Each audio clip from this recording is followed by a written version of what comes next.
Well, good afternoon, everyone. Welcome to ARC203, Achieving Agility by Following Well-Architected Framework Principles. My name is Tim DeLauro, and I'm a solutions architect with AWS, as well as we have Joe Gardner, who is the principal cloud architect with National Instruments.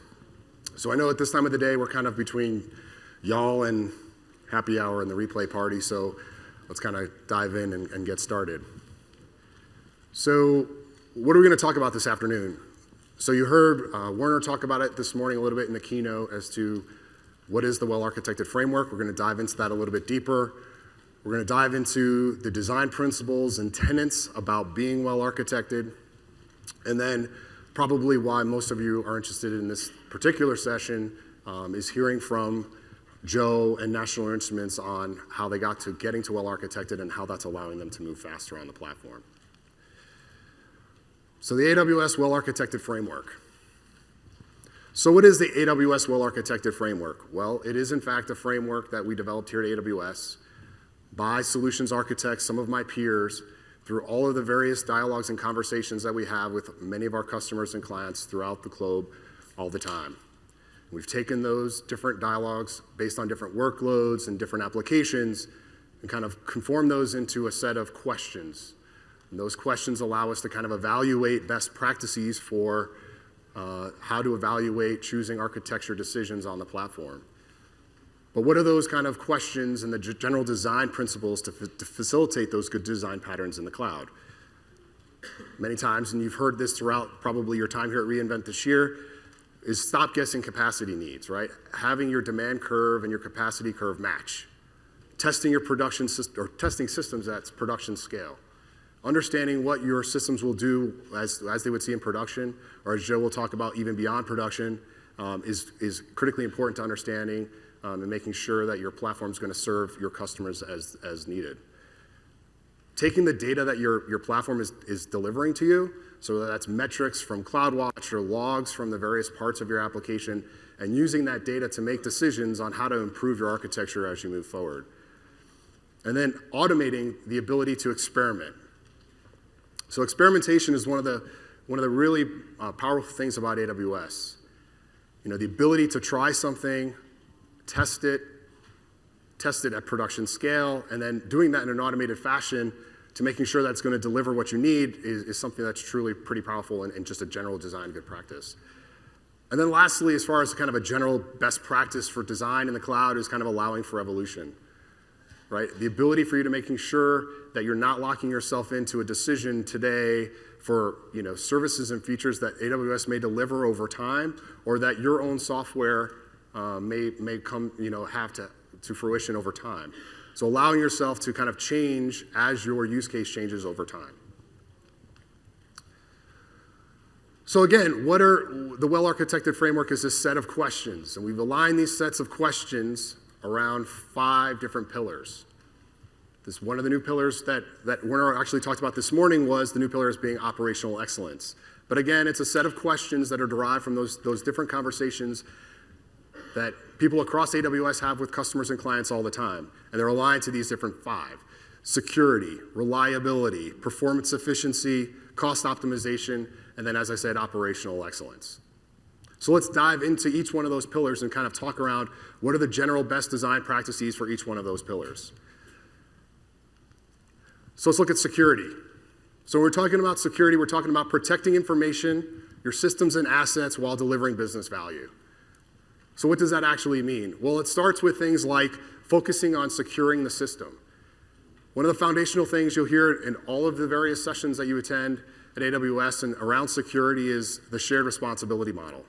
With the shared responsibility model, when you're focusing on securing the system, you need to focus on the part of the shared responsibility model that is your responsibility, and let AWS take care of the other parts that are AWS responsibility in that shared responsibility model. Enabling traceability, making sure that not only are you capturing information about what's going on from a security perspective through logs, but that you're actually doing something with those logs. And allowing yourself to trace what artifacts or actions may be happening against your software and platform at any given point in time. Security at every single layer.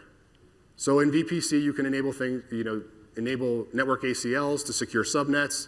and prevent certain types of traffic from traversing subnets, enabling security groups on every single load balancer and RDS instance or EC2 instance. These are things that you want to enable as a general best practice and have unique sets of rules for your application at every single layer. And then lastly is implementing a principle of least privilege. A very basic example here is perhaps you have someone in your organization that's in accounts payable or billing or accounting or something along those lines that pays your AWS bill. That same person doesn't need the ability to launch an instance in most cases. So having that person just restricted to looking at utilization and billing would be a best practices from a least privilege perspective. The reliability pillar. The reliability pillar, in short, basically says the ability of a system to recover from infrastructure or service disruption, and then basically being able to recover from that.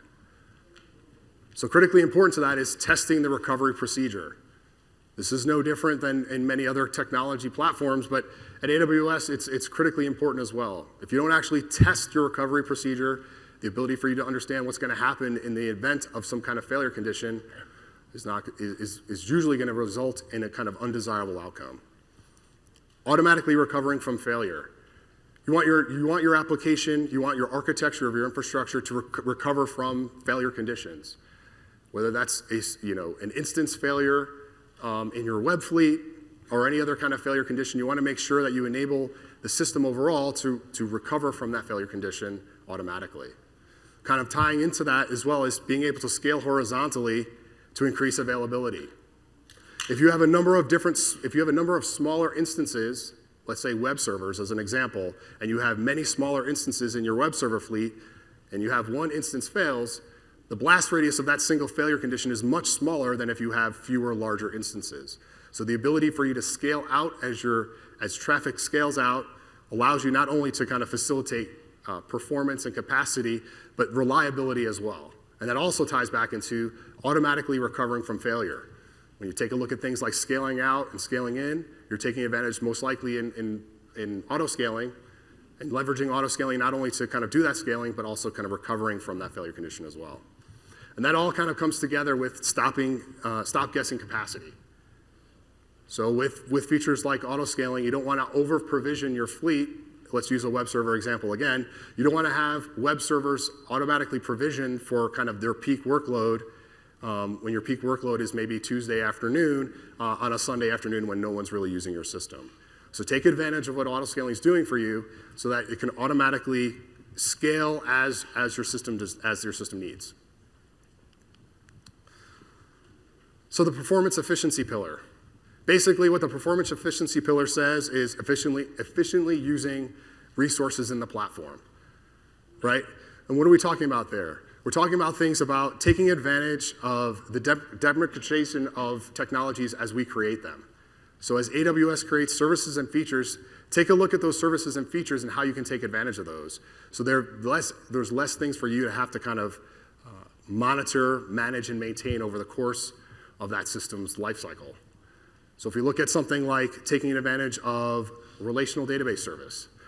So if you have a database need, using an RDS instance to facilitate that need allows you to focus on kind of the important things in your application, optimizing schema and whatnot, rather than worrying about kind of the undifferentiated heavy lifting as it pertains to managing a database. Taking a look at serverless architectures. We look at a service like Lambda, the ability for you to really scale in parallel is pretty powerful using serverless architectures. We find ourselves as solutions architects at AWS. We have conversations with customers and clients as to asking the question as to why do you even need the server to begin with? Going global in minutes. When you go global in minutes, as you have more users spread across the planet, you can use the region that makes the most sense for those sets of users. So if you have servers, or you have end users in Asia or Australia, use regions that are closer to those users as opposed to users that may be here in North America and using one of our North American regions.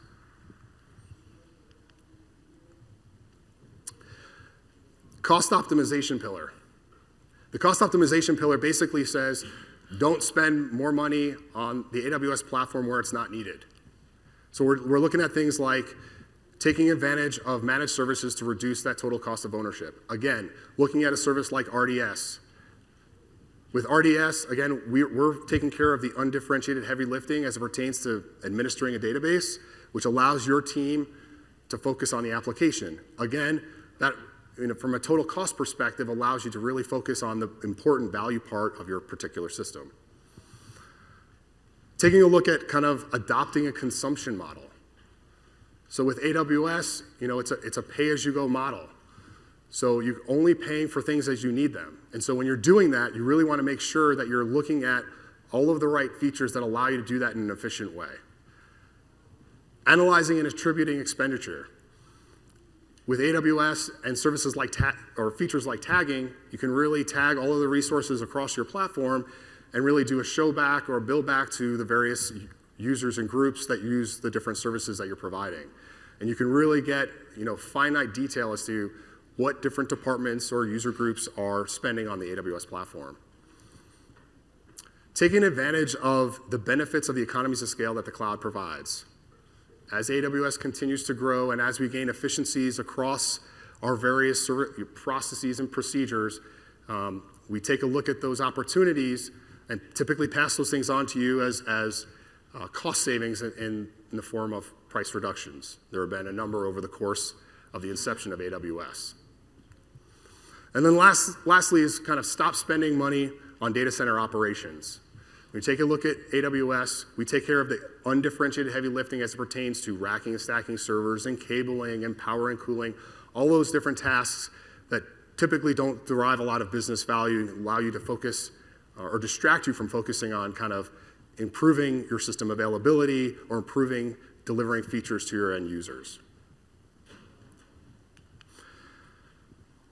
And just added is the operational excellence pillar. So the operational excellence pillar basically talks around practices and procedures used to manage your production workloads. So one of the first critical things here is around automation and performing operations with code. If you have a task that's done in a repetitive way, you want to make sure that repetitive task is done with code so that it's done without kind of human intervention to remove that failure condition. The code will execute every single time the same exact way because that's what it's going to do. And Joe's going to speak to that here in a little bit. You want to keep operations procedures current. You want to make sure that it's not undocumented as to changes in your system and how they reflect and how you're managing the production workload. Making raw or regular and small incremental changes, right? This is whether it's in your platform architecture or in your software architecture, the smaller the change you can make, the more finite you can have as far as the impacts of that change and the ability for you to kind of make subsequent changes to that, which allows you to ultimately move faster. So as you're adding changes, that small change allows you to kind of incorporate it in real time and not having to have kind of big bang upgrade or change cycles. And then learning from operational events or failures. If you don't learn from a failure condition that you experience as you're running your applications and software, that's probably a failure that you're going to encounter again. So as an event occurs and a failure occurs, what happened? What went wrong? How are you closing the loop to making sure that doesn't occur again? So when we have conversations as solutions architects with our customers and clients, what are some of the example issues across these different pillars as to things that we see when talking to customers? So some of these examples are, let's take a look at analyzing AWS-specific logs. And many times we see things like logs are not being analyzed. Well, if you're collecting the data, if you're collecting logs on an elastic load balancer or an S3 bucket, and you're actually looking at what those logs are telling you, that's probably something you want to look at because otherwise the logs are just consuming storage and not really providing you any intelligence. Taking a look for planning for recovery, and you can see here is being unplanned, right? When you take a look at the reliability pillar and understanding how you're going to recover when there's some kind of failure condition, that's important to understand. Whether that's automated or some kind of procedure that you've defined, making sure that you have that identified is kind of critically important.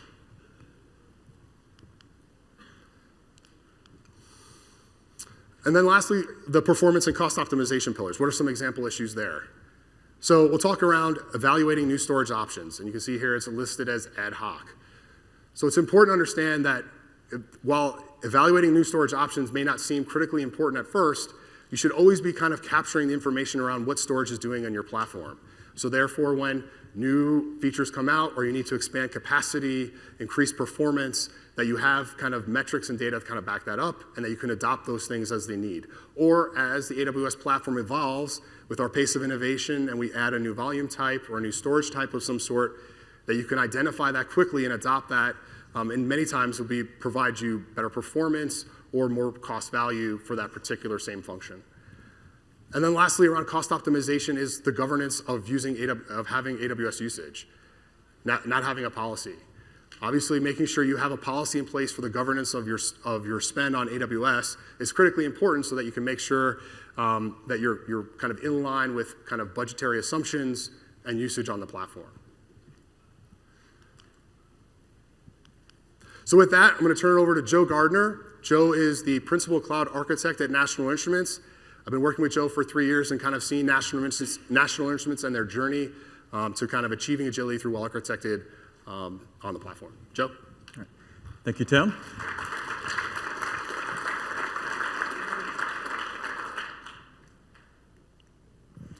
Hello, everybody. If you will, let me introduce myself and a little bit about National Instruments.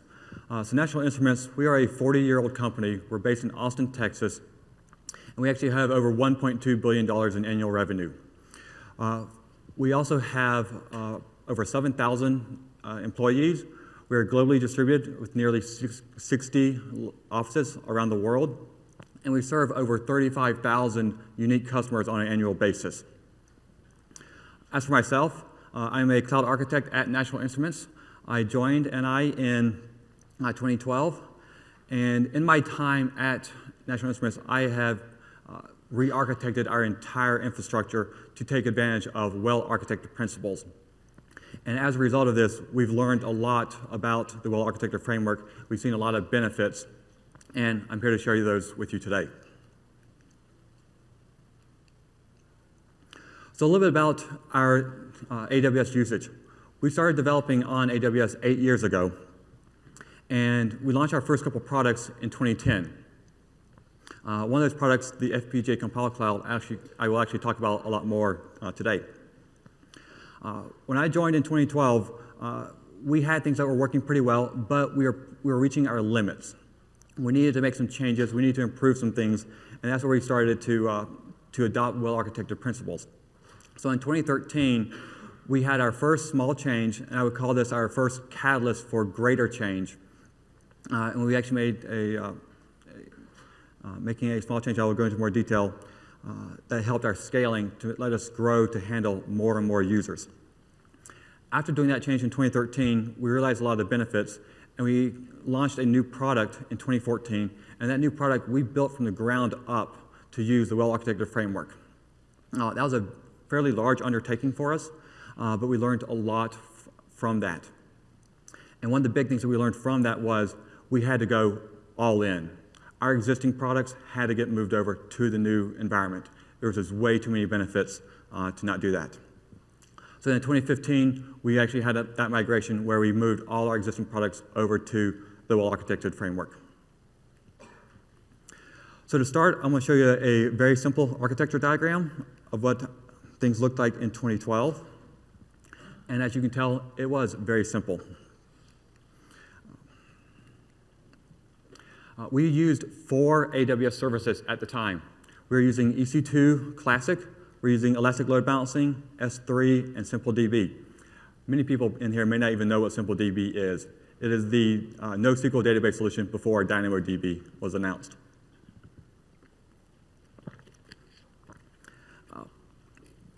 So this architecture, if you take a look at it, not only is it simple, it's got a lot of bad practices and a lot of failure mechanisms in here. So one of the key bad practices here is our root API keys were baked into the code and deployed on the back-end instance. Those credentials were actually in our source code, so if someone within the company wanted to, they could go in there, find it, and they could own our system. Very, very bad practice. That back-end server was also a single server, so if it failed, our entire application was down. That was another poor design feature. We actually ran MySQL on EC2. That is actually fine. That you can be well architected doing that. The problem was you need to make sure that you're able to recover quickly in case that machine does fail. It has. It's not fun.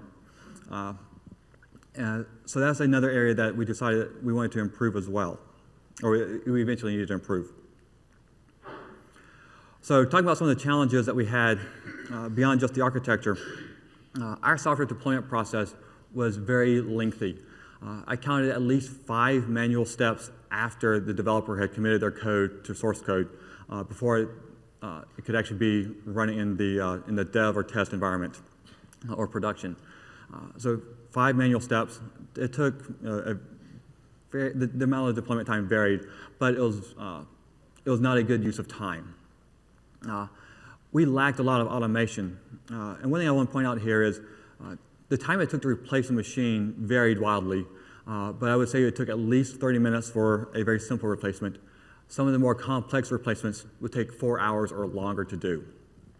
It was a very painful process. You don't want to come in, have something planned to work on, and all of a sudden you have a machine failure or an application failure, and next thing you know, you guys spend 4 hours replacing it. And then one of the problems that we were starting to see was our ability to scale to meet demand was not keeping up with what we wanted.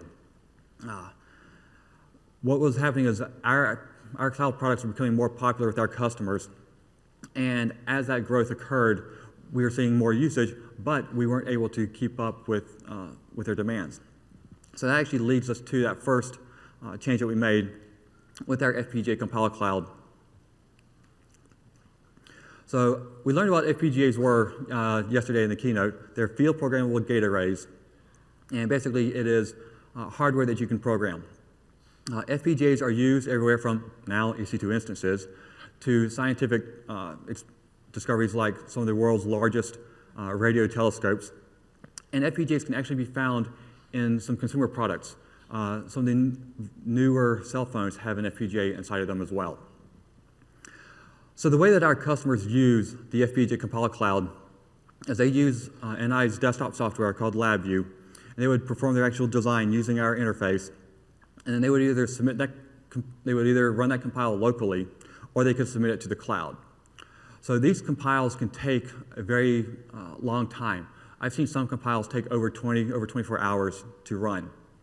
So it makes sense for those customers to submit things to the cloud and free up their desktop resources for other use. And what happens when they submit that to the cloud, it eventually lands on our job manager here, and then we have EC2 instances running, our workers, that would check in and say, is there any work to do? And if so, it would download it, it would run the compile, it would upload the results, and then the customer could actually download the results when it was ready.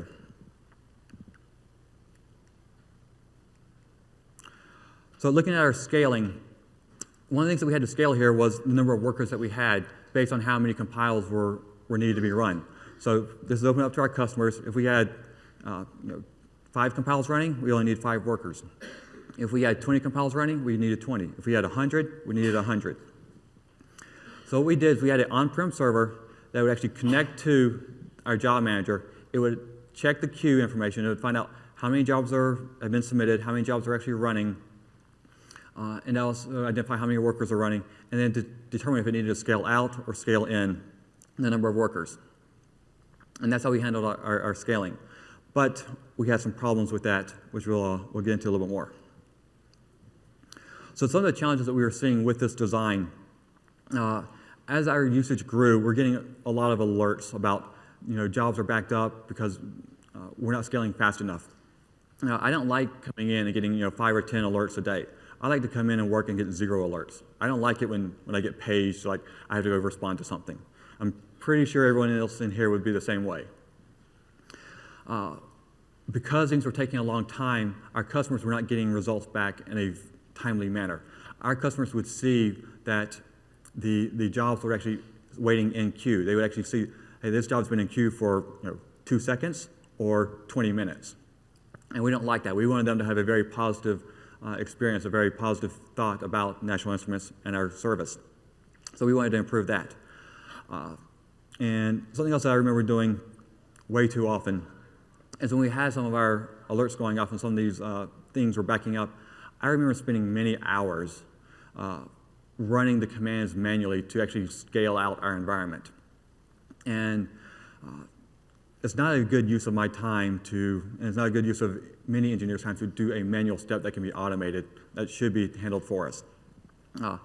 When I'm spending 4 hours running these manual commands, it is not a good use of time. So we broke this down to sort of identify how can we improve, what are the different areas that we can improve. And really it came down to break it down to these 4 different areas, but I want to focus on a couple of them.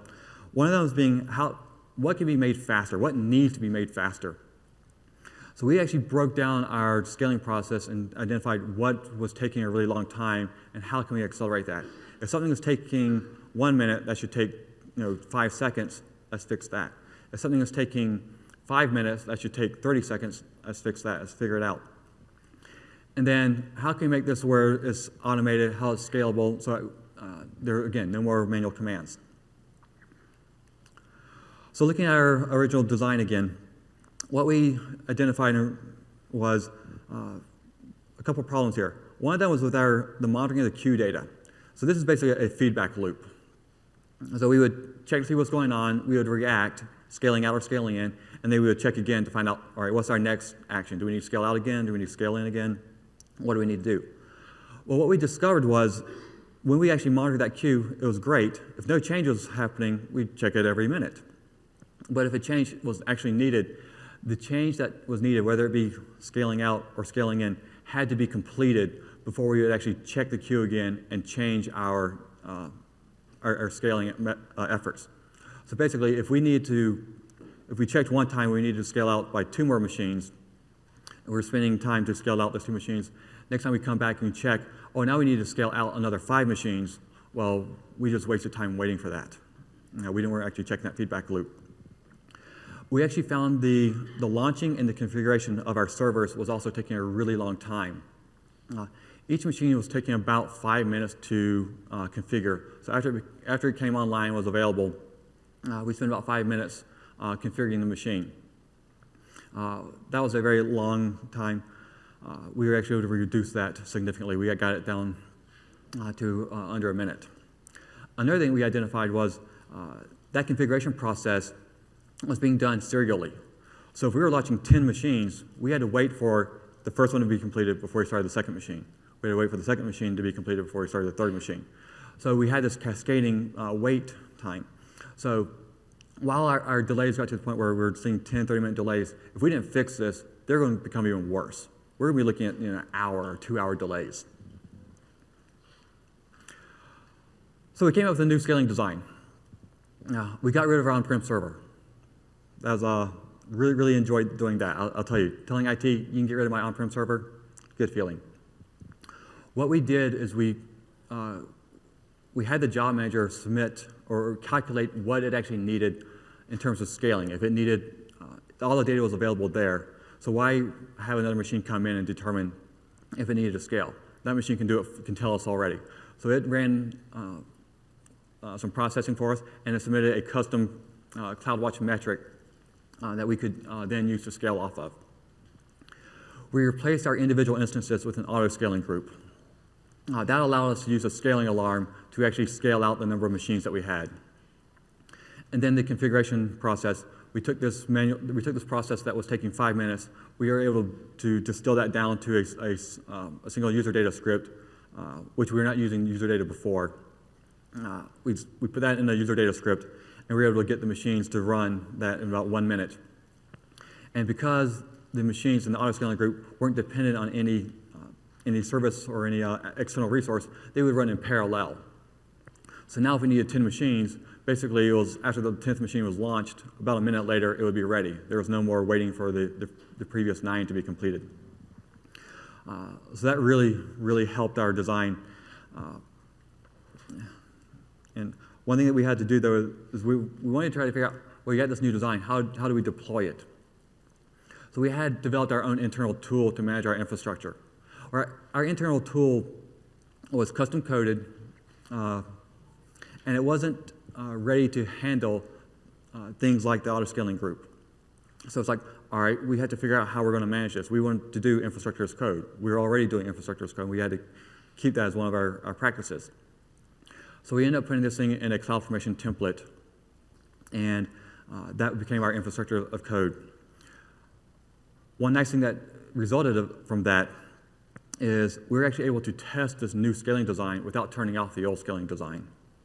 And another benefit was, while the scaling design worked, any improvements that we made to it were a lot easier to apply in CloudFormation.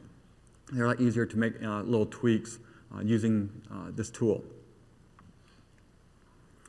So a lot of the benefits we saw from this improvement, our scaling latency was dropped from 30 minutes to less than 5. We actually reduced our cost as well. We were no longer over-provisioning because of the long feedback loop. So if a job completed and we had idle workers, they would take on the work instead of having to launch more machines. This time invested for this work, this particular project took us about 1 week to do. So 40 man-hours, and that was paid back within a single month of time. So the rest of the year was like getting a free week. So if you think about this in ROI, you're looking at a 10x return in a single year. Really, really good improvement. So we saw a lot of the benefits that we're getting from CloudFormation and these other tools and using good designs. So now I want to talk about a new product that we had.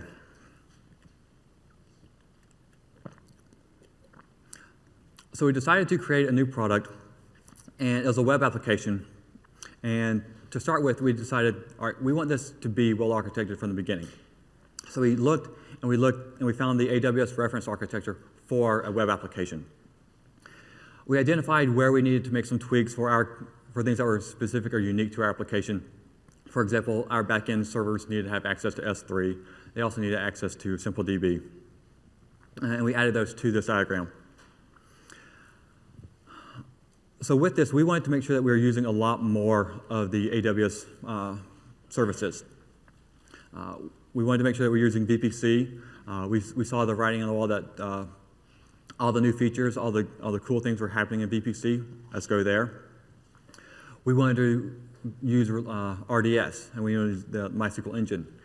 If you ever replaced a MySQL server running on EC2 due to failure and had to run all the manual steps to perform a failover, using RDS is much, much better at handling that process. We were really concerned about security. We knew having our root API keys baked into the application was bad, so we were going to get rid of that, and we were going to use IAM and principle of least privilege. We also wanted to improve some other parts of our application, and particularly creating our Amazon Machine Images, or AMIs. And we also wanted to work on our CI/CD process. This is a new application. We expected code to be developed pretty fast, and we needed it to be deployed very rapidly. So with such a large undertaking, we wanted to prioritize the different aspects of it. And really, in this priority, the first 3 were our must-haves. We had to get these things done. We had to go to VPC. We had to have a good pipeline for deploying code, and we had to increase our security. Again, large undertaking, we need to break this down into smaller bite-sized pieces. And one thing we did for that was sort of identify these units of deployment. For any particular application or particular service in this new product, we made sure to identify, all right, what is our auto-scaling group? What is the security group rules that we need for that? What is the IAM role? And what do we need? How do we want to scale that? Something to think about here when it comes to scaling. Different pieces of your application are going to need to scale on different metrics. We identified, at first we tried, well, everything will scale on CPU. It doesn't work. Some things need to scale based off of memory usage. Some things need to scale off of network throughput. Some things need a custom metric to scale. It's really important to test and identify what your proper scaling metric is. And something about the Well-Architected Framework is it provides a lot of ability and a lot of flexibility to actually perform that testing and actually identify what is your optimal scaling metric. It also allowed us to test different size instances. This is really good because we were actually able sometimes to go to a larger instance size and actually save money because we needed fewer of them or we needed them for a less amount of time. So that was a benefit as well. Creating the VPC. I am not a network engineer. CIDR blocks scare me a little bit still. So creating the VPC was one of the most daunting challenges that we had. So what we did to create our VPC is we went to the networking experts within the company. We actually worked with Amazon solution architects as well to come up with a network topology that was going to work for this current application, as well as let us grow to bring other applications into the same VPC. We came up with that network topology, and then we actually created it using the VPC wizard. Using the VPC wizard here was actually really good, really beneficial, because it handles some things like your first route table and your internet gateway and associating them. So after we created that initial VPC and the first public and private subnet, we then went in and added the additional public subnets and private subnets until we had our full network topology ready to go. So now we had our network topology, but we wanted that network topology to be just for our dev environment. And we wanted to have the exact same network topology for our test environment and our production environment. So how do we do that without having to do this manually? So we knew what CloudFormation could do, and we knew that that was a way to do it, but we don't want to create this template from hand. So Amazon has another great tool called CloudFormer that you can launch, and what it will do, it will inspect your Amazon resources, and it'll let you select them, and you can export those resources as a CloudFormation template. So that's what we did. We launched CloudFormer, we identified all our VPC resources, and we exported that. So from that, we have a template that was our VPC topology for our dev environment. We then go back, we delete our dev environment, our dev VPC, and then we recreate it using this template. So now we know all our changes are going to be in source code with our CloudFormation template. And then we can create the exact same VPC topology for our test environment, for our QA environment, and for production. As we're also creating the auto-scaling groups and other resources, Amazon has a lot of simple templates and a lot of simple snippets as well that will provide those resources for you. And we use those extensively to build up our environment to the point where we got basically everything into CloudFormation. Another area that we knew that we could improve, and we did this time, was creating our AMIs. Previously, we had all our AMIs were documented via wiki pages. I'm sure we've all done this in the past. And then we would go in there and manually run these commands to create an AMI. Well, that's typically a very long, tedious process. It's very prone to manual error, and it's not fun. So we looked and we evaluated all the popular configuration management solutions. We found one that worked well for us. And we started small, creating a simple AMI just from launching an instance and then making it just from a plain instance. And then we slowly added additional services when we were creating the AMI. So we would add security patches, then we would add things like the AWS CLI, we would add Nginx and Tomcat and Java and any of our monitoring tools to the point where we would then have that all in a single playbook. So now it takes one command to create an AMI, and it's ready. And it's actually a lot faster. So manually, things would take several hours. Most of our AMIs take less than 1 hour. Most of them probably take less than 10 minutes. It depends on if you're starting from scratch or if you're using the previous version and applying just deltas. So some of the benefits we saw. This is a new product. When you have a new product, how do you decide what to load test to? You don't know what customer demand is going to be. So it provides an interesting question like, well, did you load test the application? Yes, but I don't know what I'm load testing to. So what we did is we thought about things in a different way. And we said, we're going to load test to failure. We're going to pick different metrics and we're going to identify what is acceptable performance and what is not acceptable performance. And we're going to load test until we hit those points. So we did that, and we found issues. We found issues with the application. We found issues with the size of a database we were using. We found issues that we needed to add caching. So we went back and we made those changes. We improved our environment, and then we would repeat the test. And we'd find other issues, and we'd fix those. And we'd do this over and over and over again. We got to the point where, like, all right, we're running some really big loads at this machine. We're pretty confident we're well over what we're actually going to see in real life in production. And by the way, running these tests were very short, very simple, because of the elasticity of the cloud, very cheap as well. So we were able to run these really huge tests for just a couple dollars. In the end, we launched this product. We waited, a couple months to see how you get some usage out there and get some good load on it. We then went back and tested and say, all right, what did we actually load test to? We're just curious. Do we do well? We load tested to 100 times production capacity. And I'll tell you this, it feels really good to know that your application, that your infrastructure can handle that much load, and that you don't have to worry about, you're not going to get paged for capacity issues for that. One thing we also did was our CI/CD process. Previously, we had things that were, I mentioned earlier, at least 5 manual steps after the code was committed to source code to actually deploy it out.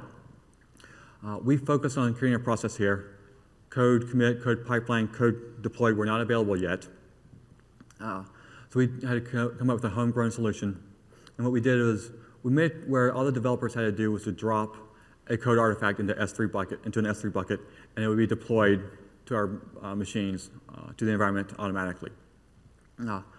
Greatly simplified the process. In fact, they basically turned it into, like, as soon as you have Jenkins, as soon as the commit goes in, we build the artifact, we drop it in S3 as part of that. It makes it where they don't have to do any additional steps. It was really nice. One of the benefits we saw from that, so using the old method, we would typically see around 5 deployments a day. With our new process, we were seeing order of magnitude greater. We're seeing around 50 to 100 deploys a day. When you have a new product, that's really important. When you're making these changes, when you have a security bug, you need to be able to get your code out there really fast. So this was beneficial. This goes straight into one of the pillars in the Well-Architected Framework. Being able to be agile, be able to test quickly, and being able to deploy code is one of those areas. So with that, we saw all these benefits, and we saw other benefits as well. I'll talk about some of those as we continue. But it became very obvious that we had to move all our existing products over to this new framework. So that was the next part. So what we did is we actually identified the different areas that were impacted and what we were running in 2012 and what we wanted to move to in 2015. And I want to point out a couple things in here. In particular, I want to talk about auto-scaling and elastic load balancing. Our job manager for the FPGA Compile Cloud is a single point of failure. We're working on getting that to no longer be the case, but until then, it is what it is. We still put that single point of failure in an auto-scaling group. We still put that single point of failure behind a load balancer. And the reasons are plenty, but some of the key things are, if that machine ever has a failure, because it is an auto-scaling group, it gets replaced for us automatically.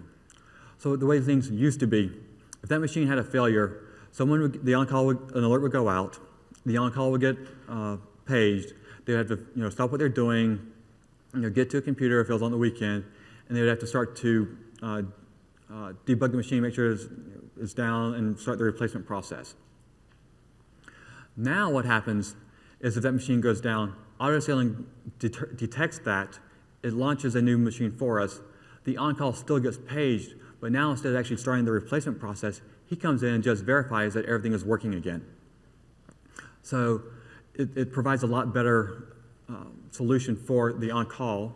They're spending a lot less time on things, and the downtime is cut as well, is reduced. We put that machine behind a load balancer as well, because when it comes time for any software patches or upgrades, having it behind a load balancer reduces the downtime required to actually replace that machine. Previously, we would see a downtime of several hours to actually replace that machine for a new version. Now, because it's behind a load balancer, we have that downtime to under 5 minutes, and typically gets done in under 2 minutes. So that was a very big improvement as well. One thing to note, in 2015, we changed our priority a little bit of where our focus was. If some people remember, there were 3 big security vulnerabilities that came out in this time frame. You had Poodle, you had Shellshock, and you had Heartbleed. 3 very public, 3 well-known vulnerabilities. What we had experienced, or what we had seen, is we were able to respond to those vulnerabilities a lot faster on our well-architected environment than we were with our old environment. So with that, we knew that, hey, anytime these vulnerabilities come out, we need to be able to address them fast. We need to make sure that things remain secure.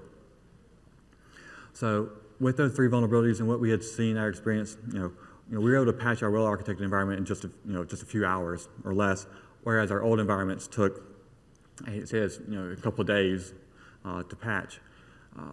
We saw we're vulnerable for a couple of days, and that's not a good feeling to say, someone can be leveraging these vulnerabilities to attack us.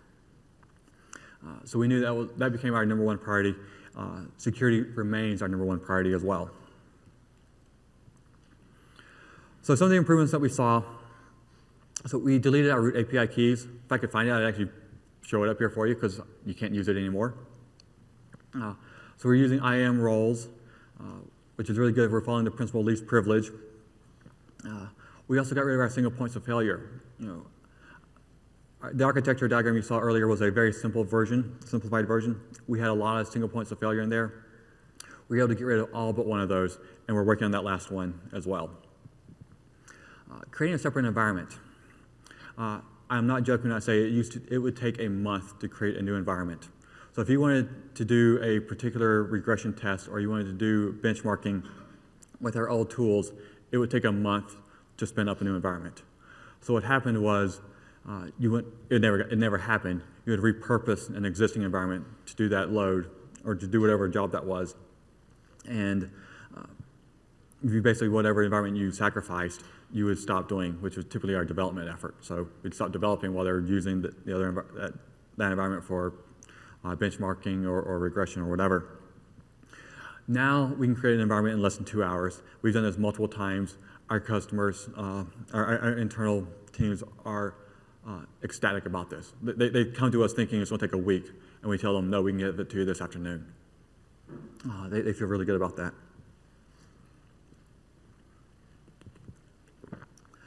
One of our applications used to take 2 weeks to get a new version out there. And the reason it took 2 weeks was because they had to have multiple AMIs created for it. And those AMIs would take literally multiple days to create by hand. We now have that automated to the point where, in the worst case, we're starting from a blank AMI. It takes about 4 hours, a little bit less. And the reason it takes so long is because we actually have to download and extract about 100 gigabytes of files. If we don't have to extract those files, we can actually build that machine in less than 5 minutes. So we can deploy our code, we can deploy new versions a lot faster. That makes our development teams really happy to know, oh, I want the nightly build. You've got it. We can do it every day now. Oh, we have a patch that we pushed this morning. We want to see that out there. We can do it. It's really nice. And then our code gets out there a lot faster as well. So that takes us through 2015. We're not done yet, but we're getting there. We're getting pretty close. We weren't done improving our environment. We wanted to continue improving things. So we wanted to focus on increasing our security and making it better. We wanted to have multi-region DR. We wanted to have more automation, and we want to make things simpler and easier. I tell people my number 1 job is to automate myself out of a job. And I'm happy to say I've done pretty well at automating a lot of those things away. So some of the things that we did for security. as soon as CloudTrail came out, we turned it on. If you're not using CloudTrail, log on as soon as the session is over and turn it on. It is a service you have to be using.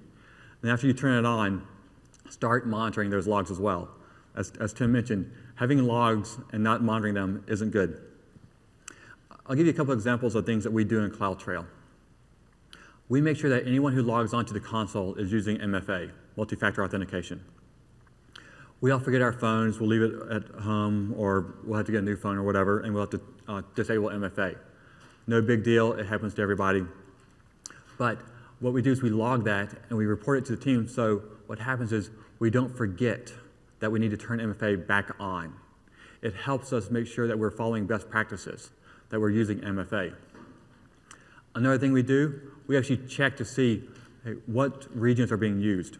We're not using all 14 regions that Amazon offers, but we do know which ones we are using. So if we see any activity going on in a region that we're not using, someone may have made a mistake, and we want to make sure we don't leave resources in that region running unexpectedly, driving up cost. So we actually monitor that with CloudTrail, and we report it to the team, and we all say, oh, I'm sorry, I launched my machine in the wrong environment. Let me get rid of it and put it where it needs to go. Amazon Inspector, this is really good at making sure that your AMIs are patched for security vulnerabilities. And then Web Application Firewall, another great thing, especially now that I think we heard this morning, AWS Shield is out. If you're using Web Application Firewall, it's included in there. You can get the advanced level of protection as well, so you're protected against DDoS and other malicious attacks. So because we had our infrastructure as code, specifically a lot of it being in CloudFormation, we knew that we could go multi-region pretty easily. All we had to do was to take those templates and run them, create the stacks in another region. And what we did is we actually tried that, and we would find small little things like this where we had something hard-coded to a specific region. We would change that to make it region agnostic, and then we could actually create an exact replica of an environment in another region. It's a good feeling that hey, if something were to ever happen to our primary region that we use, we had the ability to move to another region very quickly. I would expect it, I'll take it back. I know how long it takes. It takes less than 2 hours. And again, part of the reason for that, though, is other Amazon tools that they've provided. You now have the ability to copy, or we've had this for a while, and the ability to copy AMIs from one region to another. That helped us do our multi-region DR. The fact you can copy RDS snapshots from one region to another, that helps us with our multi-region DR. So we did this, we tested it. It makes it a lot easier. You have to test the process. Just because you have it documented or you think you know how to do it, doesn't mean it actually works. This is something we found. We're like, oh, we think we have it. Well, let's try it. Well, it failed. And we had to fix it, and now it works. Making things simpler. I don't like managing EC2 instances. We have some applications that work just fine running on EC2 instances behind a load balancer. That doesn't mean that they're going to stay that way. So some of those applications, as we're making updates to them, as we're adding new features or functionalities, we're doing a lot of evaluations like, do we still need a server for this? And a lot of those we're actually moving over to API Gateway and Lambda. And I'll tell you one benefit that we've really seen from this. It took a fair amount of effort to get our deployment time to under a minute. So developers get the new version of code, to actually get it running in an environment, because we want to do things with no downtime. It took us about a minute, the way we handle things. When you're doing it with Lambda, it takes less than a second. You just pop it in there, and I don't know if I could measure it, but I know it's less than a second. So that's a really good feeling. Developers love that as well. I love this one. When we created our VPC, we created a NAT instance. NAT Gateway is not available at the time.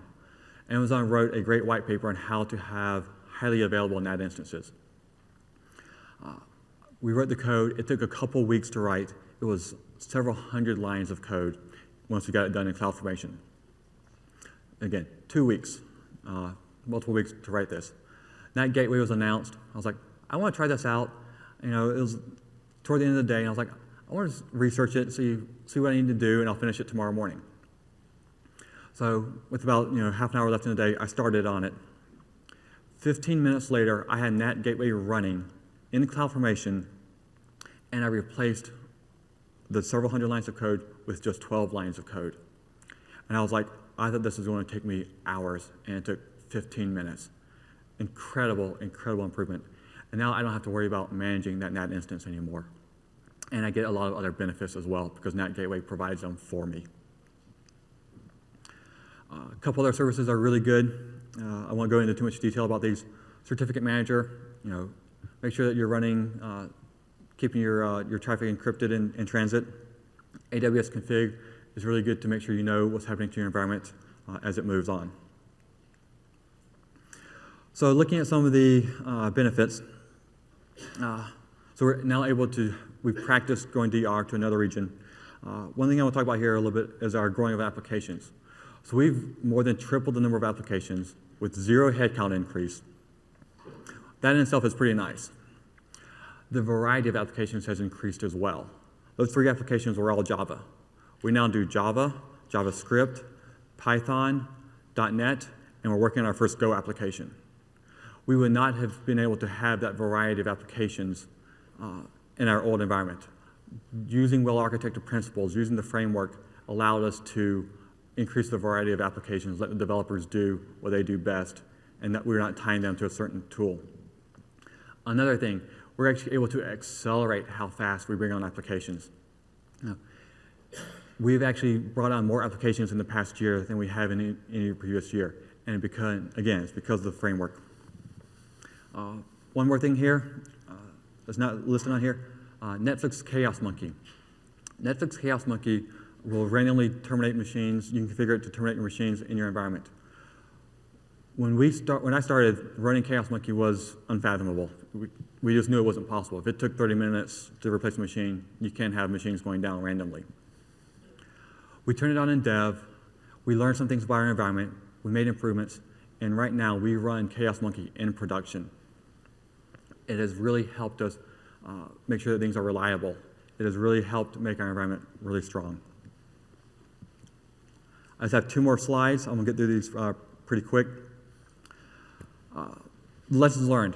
I would say the number one thing that I have done with the team is not any of the code that I've written. The number one thing that I have done is help instill a culture of change and improvement. That is required to be well architected.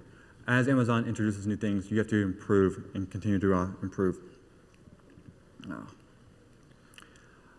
Everything that we've done on the well-architected framework has paid us back immensely in time saved.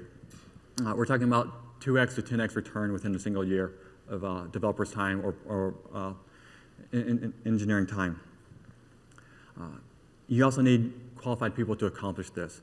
My personal belief is anyone who is using AWS, whether it's operations or development, within 18 months of using AWS, you should be certified at the associate level. And I think your advanced people need to be certified at the professional level. My personal belief is at least 10 people need to be at that level. And one other thing is, if you have a small team, make sure at least 2 people are certified at the professional level so they can really talk shop, communicate well with each other. And then finally, you don't become well architected, and it's not a milestone that you just say, oh, I'm done, let me go work on something else. It's a journey. You keep working on it.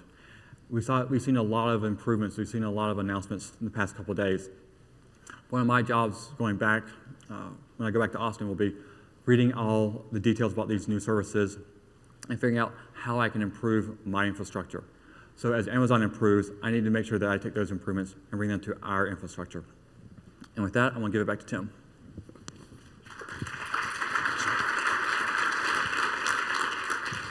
But wait, there's more. So we just launched a new landing page. Here's some resources to take with you. So if you go to aws.amazon.com/well-architected, this is a landing page where you can find all of the latest white papers on the well-architected framework, as well as individual white papers on each of the various pillars of the well-architected framework. So check it out, look at those resources, and with that, thank you very much.